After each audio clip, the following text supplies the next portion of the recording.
புது கலர்ஸ் புது ஃபேஷனோட தி சென்னை சில்க்ஸ்ல இந்த பொங்கலை ஓஹோன்னு கொண்டாடுங்க. தி சென்னை சில்க்ஸ், ஸ்ரீநகர், வேளச்சேரி, குரோம்பேட் மற்றும் திருவள்ளூர்.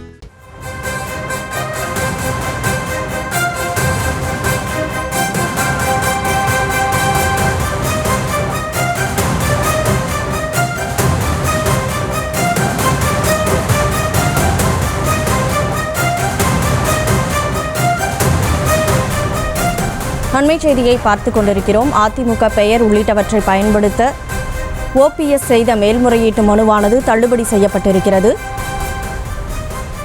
அதிமுக பெயர் உள்ளிட்டவற்றை பயன்படுத்த தடை விதித்த தனி நீதிபதியின் ஆணை செல்லும் என்று உத்தரவானது பிறப்பிக்கப்பட்டிருக்கிறது. தனி நீதிபதியின் உத்தரவை எதிர்த்த ஓபிஎஸ்ஸின் வழக்கில் சென்னை உயர்நீதிமன்றம் அவரது மேல்முறையீட்டு மனுவை தள்ளுபடி செய்து உத்தரவு பிறப்பித்திருக்கிறது. கூடுதல் விவரங்களை வழங்குவதற்காக செய்தியாளர் மதியழகன் இணைப்பில் இருக்கீங்க. வழக்கு தொடர்பான முழு விவரம்.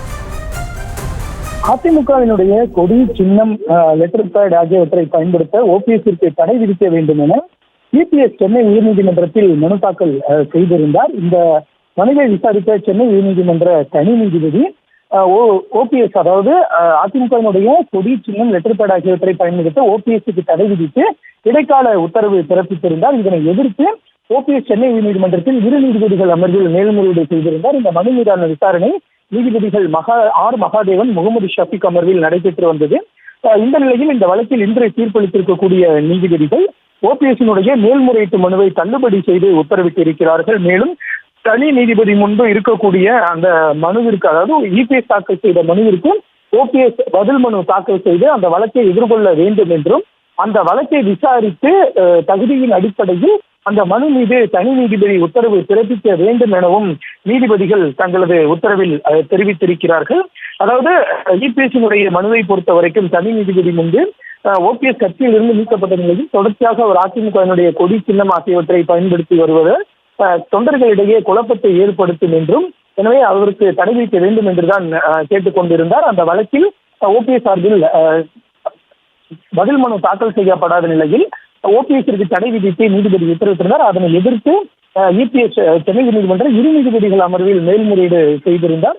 அந்த மனுவை தான் தற்பொழுது நீதிபதிகள் தள்ளுபடி செய்திருக்கிறார்கள். தனி நீதிபதி முன்பு இருக்கக்கூடிய இபிஎஸ்ஸின் மனுவுக்கு ஓபிஎஸ் பதில் மனு தாக்கல் செய்து அந்த வழக்கை நடத்த வேண்டும் என்றும், அந்த வழக்கை விசாரித்து தகுதியின் அடிப்படையில் நீதிபதி இறுதி உத்தரவு பிறப்பிக்க வேண்டும் எனவும் நீதிபதிகள் உத்தரவிட்டிருக்கின்றனர்.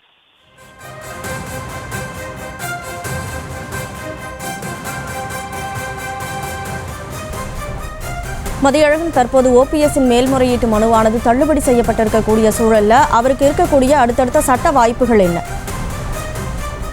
சட்ட வாய்ப்புகளை பொறுத்த வரைக்கும் இதனை எதிர்த்து ஒன்று உச்சநீதிமன்றத்தில் மேல்முறையீடு செய்யலாம். அதாவது இடைக்கால உத்தரவு என்பது தனி நீதிபதி பிறப்பித்திருந்தார். அதனை எதிர்த்து இரு நீதிபதிகள் அமர்வில் அவர் மேல்முறையீடு செய்திருந்தார்.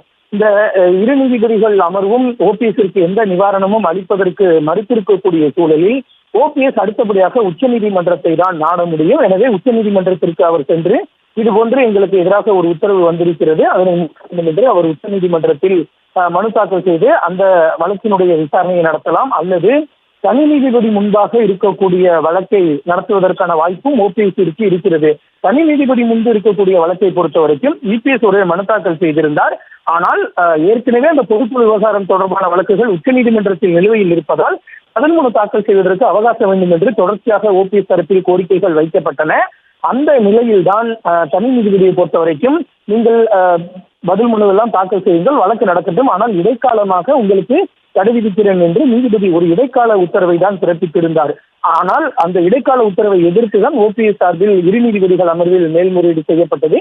அந்த மேல்முறையீடு மனு தள்ளுபடி செய்யப்பட்டிருக்கக்கூடிய சூழலில் இந்த உத்தரவை எதிர்த்து உச்சநீதிமன்றத்தில் மனு தாக்கல் செய்வதற்கான வாய்ப்புகளும் இருக்கின்றன. அல்லது உச்சநீதிமன்றத்தை நாடாமல் தனி நீதிபதி முன்பு இருக்கக்கூடிய மனுவில் பதில் மனு தாக்கல் செய்து அந்த வழக்கை நடத்துவதற்கான வாய்ப்பும் ஓபிஎஸ்ஸிற்கு இருக்கிறது.